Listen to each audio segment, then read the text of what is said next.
दोस्तों इस वीडियो में हम लोग प्रश्नावली 6.2 के प्रश्न संख्या 7 और 8 इन दोनों प्रश्नों को हल करेंगे। तो चलिए सबसे पहले हम प्रश्न 7 पढ़ लेते हैं।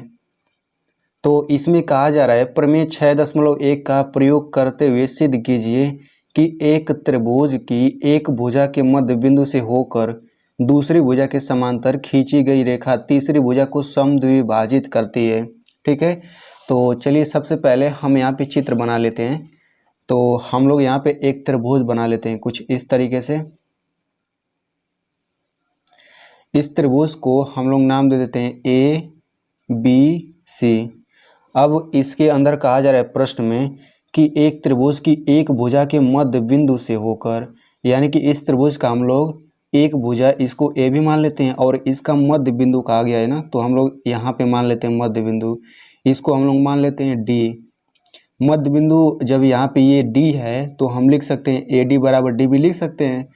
तो यहाँ से एक रेखा खींचते हैं इस दूसरी भुजा के साथ जो कि इसके समांतर है, हम लोग मान लेते हैं ये ई पर काटती है। देखिए इसमें कहा जा रहा है कि एक भुजा के मध्य बिंदु से होकर दूसरी भुजा के समांतर खींची गई रेखा तीसरी भुजा को समद्विभाजित करती है। तो हमने पहली भुजा को ये मान लिया, तो इसका मध्य बिंदु हमने डी माना। तो यहाँ से अगर हम लोग एक रेखा खींचते हैं तो ये दूसरी भुजा के समांतर होती है, यानी कि डी ई रेखा बी सी के समांतर है। यानी कि हमें दो चीज़ें दिया है, सबसे पहले ए डी बराबर डी बी दिया गया है, यानी डी जो है ए बी का मध्य बिंदु दिया गया है, और हमें ये दिया गया है डी ई समांतर बी सी। अब हमें ये ज्ञात करना है कि ये जो रेखा डी ई है ये ए सी को समद्विभाजित करती है, यानी कि दो बराबर भागों में बांटती है। तो ये कैसे पता चलेगा? ये तभी पता चलेगा जब ए ई बराबर ई सी होगा। तो हमें से अगर हम लोग सिद्ध कर दें ए ई बराबर ई सी, तो ये सिद्ध हो जाएगा कि जो रेखा डी ई है वो ए सी को समद्विभाजित करती है। तो सबसे पहले हम लोग लिख लेंगे जो चीज़ दिया गया है। तो यहाँ पे लिखेंगे दिया है, तो दिया गया है ए डी बराबर डी बी, ए डी बराबर डी बी, और क्या दिया गया है? और दिया गया डी ई समांतर बी सी है, डी ई समांतर बी सी, इतना दिया गया है। हमें क्या सिद्ध करना है, इसको भी लिख लेते हैं। सिद्ध करना है ए ई बराबर ई सी, ए ई बराबर ई सी। ठीक है, तो इस त्रिभुज में देखिए यहाँ पे डी ई समांतर बी सी है। तो जब किसी त्रिभुज में दो रेखाएं समांतर होती हैं तो वहाँ पे हम लोग थेल्स प्रमेय लगा सकते हैं, यानी कि प्रमेय 6.1 लगा सकते हैं। तो उसी प्रमेय का यहाँ पे हम लोग प्रयोग करेंगे। तो लिखेंगे सबसे पहले चूँकि डी ई समांतर बी सी है, इतना ये दिया गया है, इसलिए हम लोग लिख सकते हैं ए डी बटा डी बी बराबर ए ई बटा ए सी। तो ये हो जाएगा ए डी बटा डी बी बराबर ए ई बटा ए सी। अब हमें पता है कि ए डी बराबर डी बी है, तो हम लोग इसमें ए डी की जगह डी बी रख सकते हैं। तो चलिए रख लेते हैं। तो यहाँ ए डी बराबर हो जाएगा डी बी, ये हो जाएगा बी, और नीचे भी दिया गया है डी बी, ये बराबर हो जाएगा ए ई बटा ए सी के। तो देखिए डी बी से डी बी कट जाएगा और कटने के बाद एक आ जाएगा, तो एक बराबर हो जाएगा ए ई बटा ए सी। अब इधर ई सी का गुणा कर देंगे तो ये हो जाएगा ए सी बराबर ए ई। तो अब आप लोग देख सकते हैं कि यहाँ से ई सी बराबर ए ई या फिर ए ई बराबर ई सी, ये दोनों बराबर हो गए। तो जब ये दोनों बराबर हो गए तो इस तरह से हम कह सकते हैं कि जो ये रेखा होगी ये ए सी को समद्विभाजित करेगी। तो यहाँ पे एक चीज़ आप लोग लिख लीजिएगा, जैसे हमने यहाँ पे लिखा डी ई समांतर बी सी है, उसके बाद ये हमने इतना लिखा, तो ये इतना कैसे आया है? ये इतना आया है थेल्स प्रमेय से, तो वो हम लोग यहाँ पे लिख लेंगे तो और अच्छा रहेगा, थेल्स प्रमेय से। ठीक है, अब ये सिद्ध हो गया। अब आप लोग ऐसे ही बिल्कुल हल करेंगे। चलिए बढ़ते हैं अगले प्रश्न की ओर। तो 8वें प्रश्न में कहा जा रहा है प्रमेय 6.2 का प्रयोग करते हुए सिद्ध कीजिए कि एक त्रिभुज की किन्हीं दो भुजाओं के मध्य बिंदुओं को मिलाने वाली रेखा तीसरी भुजा के समांतर होती है। ठीक है, तो सबसे पहले हम लोग यहाँ पे त्रिभुज बना लेते हैं। यहाँ पे हमने त्रिभुज बना लिया, इसको ए मान लेते हैं, इसको बी मान लेते हैं, इसको सी मान लेते हैं।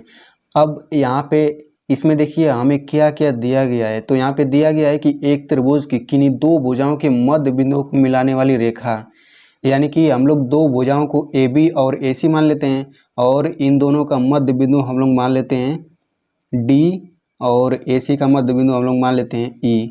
तो इन दोनों को मिलाने पर ये जो रेखा है ये इसके समांतर होना चाहिए, यही हमें सिद्ध करना है। ठीक है,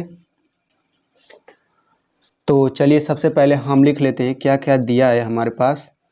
तो इसमें दिया गया है ए डी बराबर डी बी, ए डी बराबर डी बी, ये दोनों बराबर होंगे तभी तो डी बिंदु ए बी का मध्य बिंदु होगा।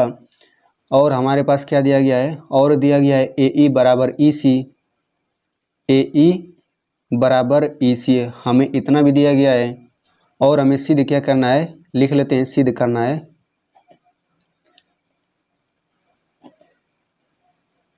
तो हमें सिद्ध करना है जो डी ई रेखा है वो बी सी के समांतर है। तो हमें सिद्ध करना है डी ई समांतर बी सी। ठीक है, तो हमें सिद्ध करना है डी ई समांतर बी सी है। तो डी ई समांतर बी सी हम लोग कब कह सकते हैं, आप लोग थोड़ा याद कीजिए प्रमेय 6.2 को।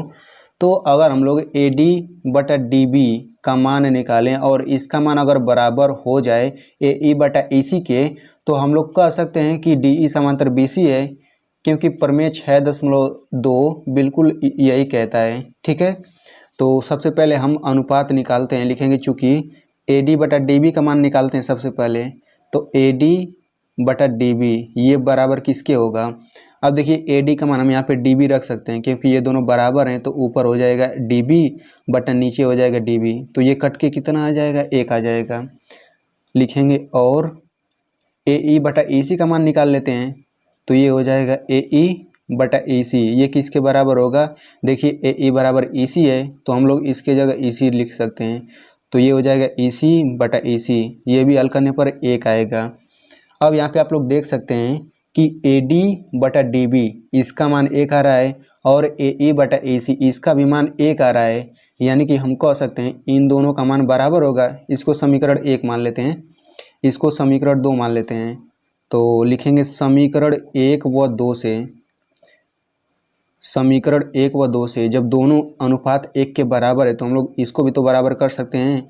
तो ये हो जाएगा ए डी बटा डी बी, ये बराबर हो जाएगा ए ई बटा ई सी के। तो जब ये दोनों अनुपात बराबर हो जाएगा तो हम लोग कह देंगे इसलिए डी ई समांतर बी सी होगा। और ये बराबर होगा किस प्रमेय से इतना आया है, ये आया है प्रमेय 6.2 से, यानी कि थेल्स प्रमेय के विलोम से इतना आया है, थेल्स प्रमेय के विलोम से। तो ऐसे ही हम लोग इन दोनों प्रमेयों को सिद्ध करेंगे। अगर आप इस प्रश्नावली के बाकी सभी प्रश्नों को देखना चाहते हैं तो यहाँ पे लिंक पे क्लिक करके आप उन सभी वीडियोज़ को देख सकते हैं।